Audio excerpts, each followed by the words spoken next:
Greetings, dear listeners. We're taking the week off, but didn't want to leave you without some content for your listening pleasure.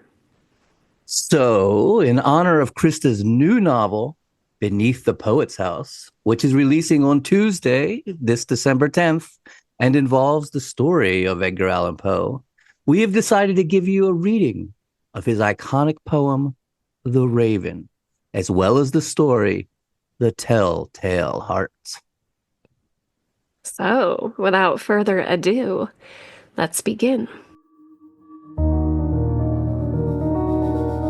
The Raven by Edgar Allan Poe.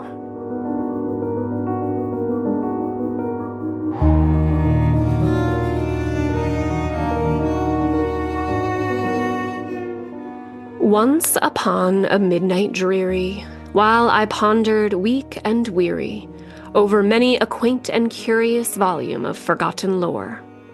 While I nodded, nearly napping, suddenly there came a tapping, as if of someone gently rapping at my chamber door. "'Tis some visitor," I muttered, tapping at my chamber door. Only this, and nothing more. Distinctly I remember it was in the bleak December, and each separate dying ember wrought its ghost upon the floor.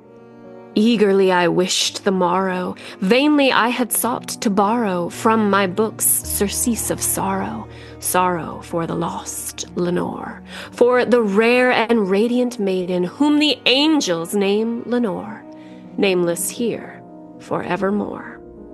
And the silken, sad, uncertain rustling of each purple curtain thrilled me, filled me with fantastic terrors never felt before, so that now to still the beating of my heart, I stood repeating, "Is some visitor entreating entrance at my chamber door? Some late visitor entreating entrance at my chamber door? This it is, and nothing more." Presently my soul grew stronger, hesitating then no longer. "Sir," said I, "or madam, truly your forgiveness I implore.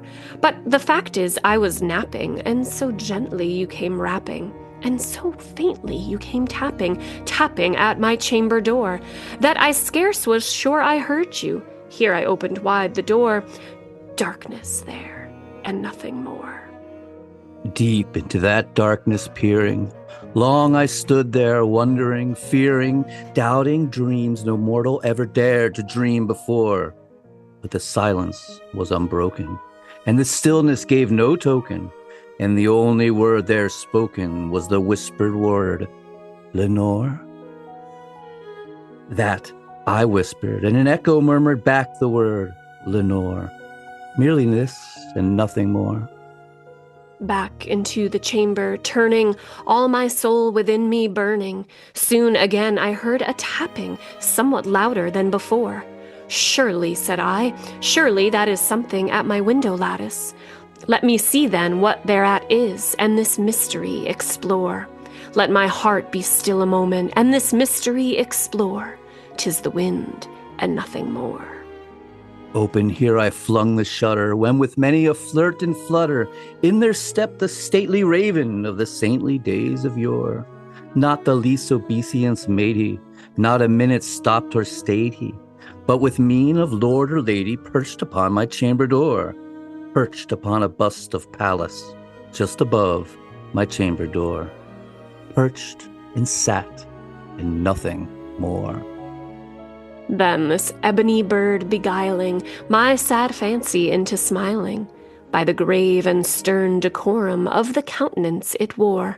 "Though thy crest be shorn and shaven, thou," I said, "art sure no craven, ghastly grim and ancient raven wandering from the nightly shore.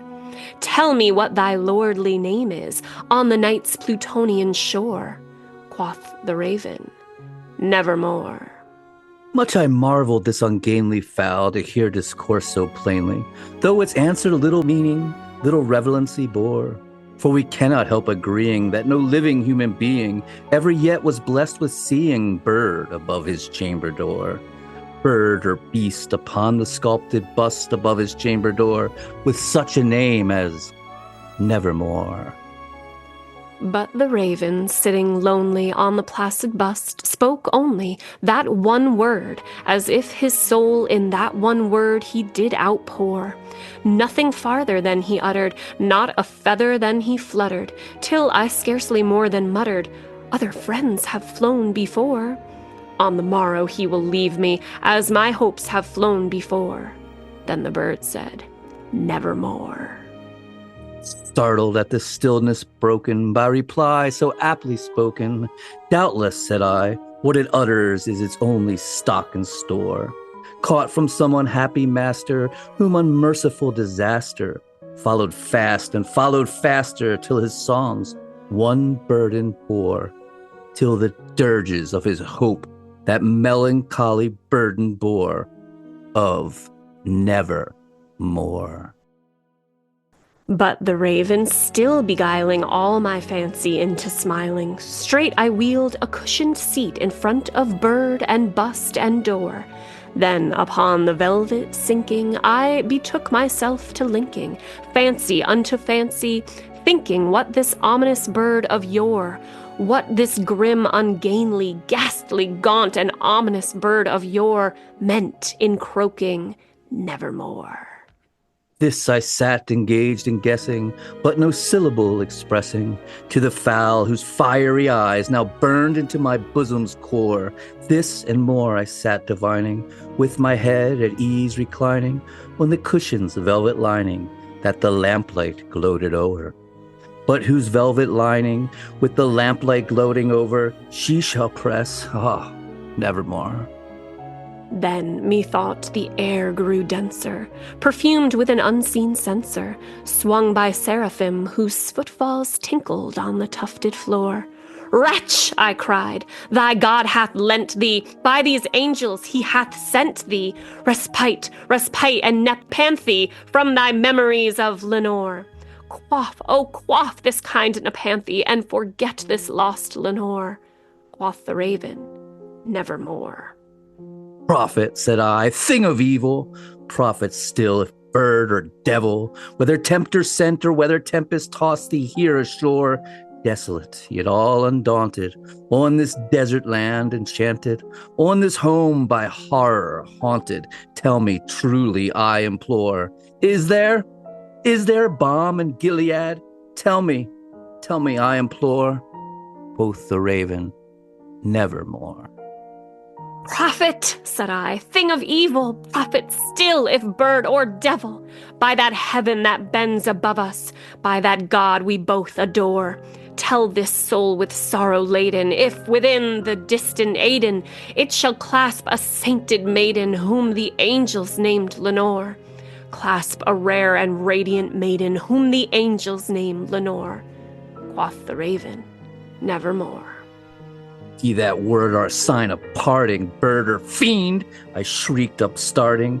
"Get thee back into the tempest and the night's plutonium shore. Leave no black plume as a token of that lie that thou hast spoken. Leave my loneliness unbroken. Quit the bust above my door. Take thy beak from out my heart, and take thy form from off my door." Quoth the raven, "Nevermore." And the raven, never flitting, still is sitting on the pallid bust of Pallas just above my chamber door. And his eyes have all the seeming of a demon that is dreaming, and the lamplight o'er him streaming throws his shadow on the floor. And my soul from out that shadow that lies floating on the floor shall be lifted nevermore.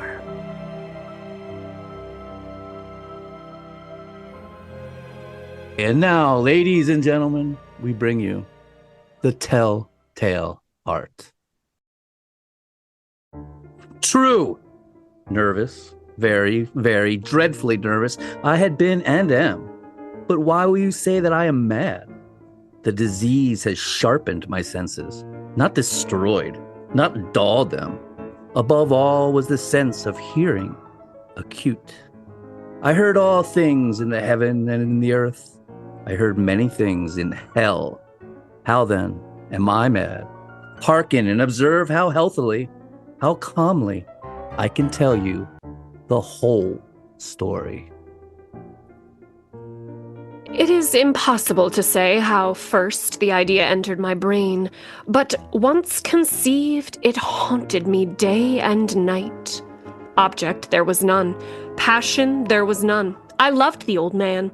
He had never wronged me. He had never given me insult. For his gold I had no desire. I think it was his eye. Yes, it was this. He had the eye of a vulture. A pale blue eye with a film over it. Whenever it fell upon me, my blood ran cold, and so, by degrees, very gradually, I made up my mind to take the life of the old man and thus rid myself of the eye forever. Now, this is the point. You fancy me mad. Madmen know nothing.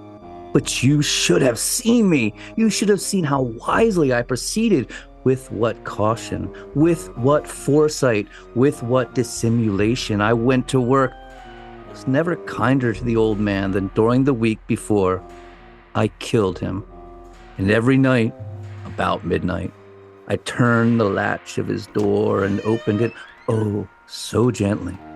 And then, when I had made an opening sufficient for my head, I put in a dark lantern, all closed, so that no light shone out. And then I thrust in my head. Oh, you would have laughed to see how cunningly I thrust it in. I moved it slowly, very, very slowly, so that I might not disturb the old man's sleep. It took me an hour to place my whole head within the opening, so far that I could see the old man as he lay upon his bed. Ha! Would a madman have been so wise as this? And then, when my head was well in the room, I undid the lantern cautiously. Oh, so cautiously, for the hinges creaked. I undid it just so much that a single ray fell upon the vulture eye. And this I did for 7 long nights, every night just at midnight. But I found the eye always closed, and so it was impossible to do the work. For it was not the old man who vexed me, but his evil eye. And every morning, when the day broke, I went boldly into his chamber and spoke courageously to him, calling him by name in a hearty tone and inquiring how he has passed the night. So, you see, he would have been a very profound old man indeed to suspect that every night, just at 12, I looked in upon him while he slept. On the 8th night, I was more than usually cautious in opening the door. A watch's minute hand moves more quickly than did mine. Never before that night had I felt the extent of my own powers, of my sagacity. I could hardly contain my feelings of triumph to think that there I was, opening the door, little by little, and the old man not even to dream of my secret deeds or thought. I fairly chuckled at the idea, and perhaps the old man heard me, for he moved in the bed suddenly as if startled.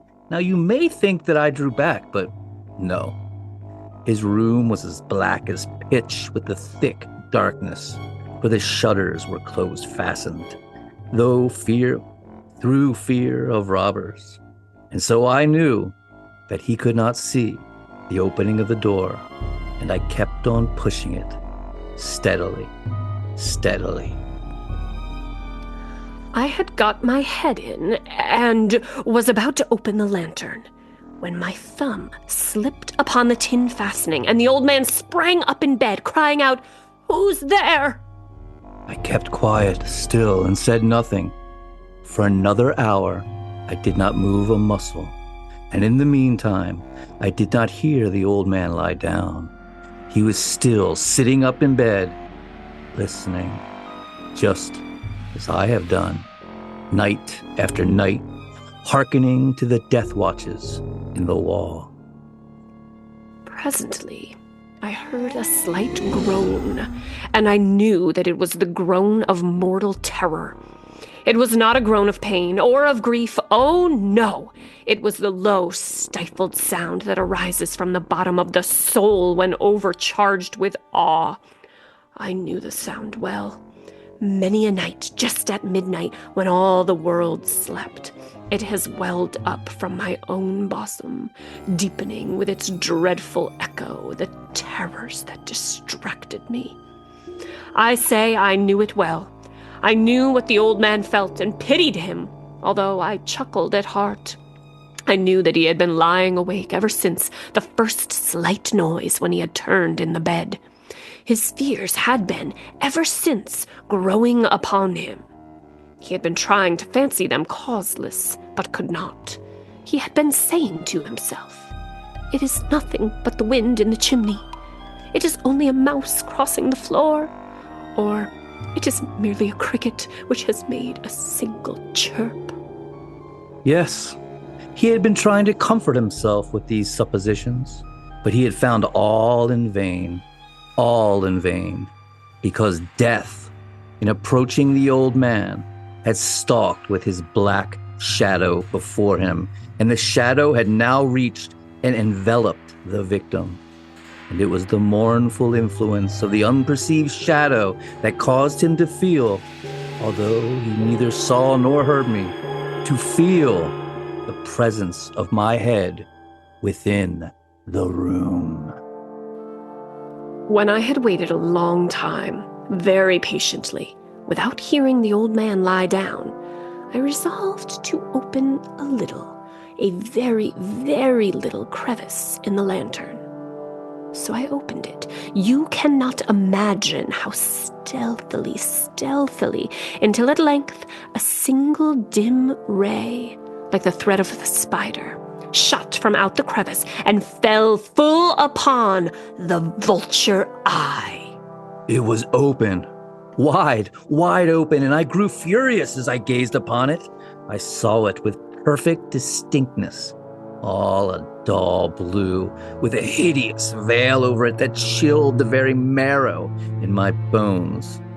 But I could see nothing else of the old man's face or person, for I had directed the ray, as if by instinct, precisely upon the damned spot. And now, have I not told you that what you mistake for madness is but over-acuteness of the senses? Now, I say, there came to my ears a low, dull, quick sound, much such a sound as a watch makes when enveloped in cotton. I knew that sound well, too. It was the beating of the old man's heart. It increased my fury, as the beating of a drum stimulates the soldier into courage. But even yet I refrained and kept still. I scarcely breathed. I held the lantern motionless. I tried how steadily I could maintain the ray upon the eye. Meantime, the hellish tattoo of the heart increased. It grew quicker and louder every instant. The old man's terror must have been its scream. It grew louder, I say louder every minute. Do you mark me well? I have told you that I am nervous, and so I am. And now, at the dead hour of the night, and amid the dreadful silence of that old house, so strange a noise as this excited me to uncontrollable wrath. For some minutes longer, I refrained and kept still. But the beating grew louder. I thought the heart must burst. But now a new anxiety seized me. The sound would be heard by a neighbor. The old man's hour had come. With a loud yell, I threw open the lantern and leaped into the room. He shrieked once only. In an instant, I dragged him to the floor and pulled the heavy bed over him. I then sat upon the bed and smiled gaily to find the deed so far done. But for many minutes the heart beat on with a muffled sound. This, however, did not vex me. It would not be heard through the walls. At length it ceased. The old man was dead. I removed the bed and examined the corpse. Yes, he was stone dead. I placed my hand upon the heart and held it there many minutes. There was no pulsation. The old man was stone dead. His eye would trouble me no more. If still you think me mad, you will think so no longer when I describe the wise precautions I took for the concealment of the body. The night waned, and I worked hastily, but in silence. First of all, I dismembered the corpse. I cut off the head and the arms and the legs. I then took up 3 planks from the flooring of the chamber and deposited all between the scantlings. I then replaced the boards so cleverly, so cunningly, that no human eye, not even his, could have detected anything wrong. There was nothing to wash out, no stain of any kind, no blood spot whatever. I had been too wary for that. A tub had caught all. Ha! Ha! When I made an end of these labors, it was 4 o'clock, still dark as midnight. As the bell sounded the hour, came a knocking at the street door. I went down to open it with a light heart, for what had I now to fear? There entered 3 men, who introduced themselves with perfect suavity as officers of the police. A shriek had been heard by a neighbor during the night. Suspicion of foul play had been aroused. Information had been lodged at the police office, and they, the officers, had been deputed to search the premises. I smiled, for what had I to fear? I bade the gentleman welcome. The shriek, I said, was my own in a dream. The old man, I mentioned, was absent in the country. I took my visitors all over the house. I bade them search well. I led them at length to his chamber. I showed them his treasures, secure, undisturbed. In the enthusiasm of my confidence, I brought chairs into the room and desired them here to rest from their fatigues, while I myself, in the wild audacity of my perfect triumph, placed my own seat upon the very spot beneath which reposed the corpse of the victim. The officers were satisfied. My manner had convinced them. I was singularly at ease. They sat, and while I answered cheerily, they chatted of familiar things. But ere long, I felt myself getting pale and wished them gone. My head ached, and I fancied a ringing in my ears. But still they sat and chatted. The ringing became more distinct. I talked more freely to get rid of the feeling, but continued and gained definitiveness until at length I found that the noise was not within my ears. No doubt I now grew very pale, but I talked more fluently and with a heightened voice. Yet the sound increased, and what could I do? It was a low, dull, quick sound, much such a sound as a watch makes when enveloped in cotton. I gasped for breath, and yet the officers heard it not. I talked more quickly, more vehemently, but the noise steadily increased. I arose and argued about trifles in a high key and with violent gesticulations, but the noise steadily increased.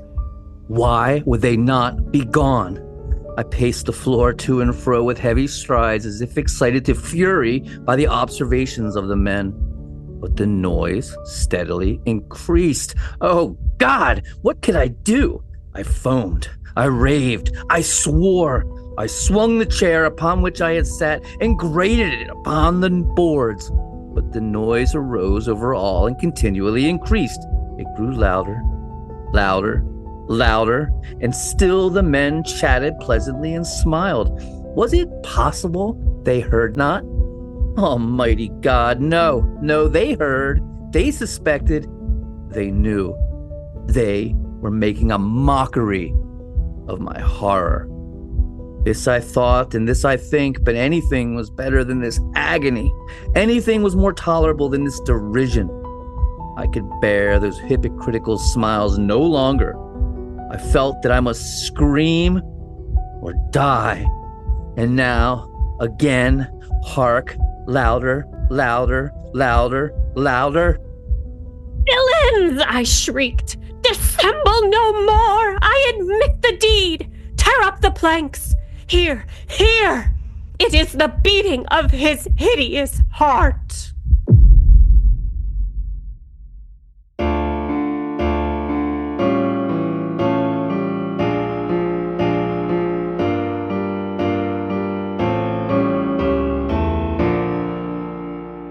Thank you so much for joining us today, folks. Remember to get yourselves a copy of Christa's new book, Beneath the Poet's House. It's available for pre-order and will be available anywhere you find books on Tuesday, December 10th. Thank you so much, and thank you for joining us for this spooky rendition of some of Poe's works. We will catch you next week. Bye-bye. Bye.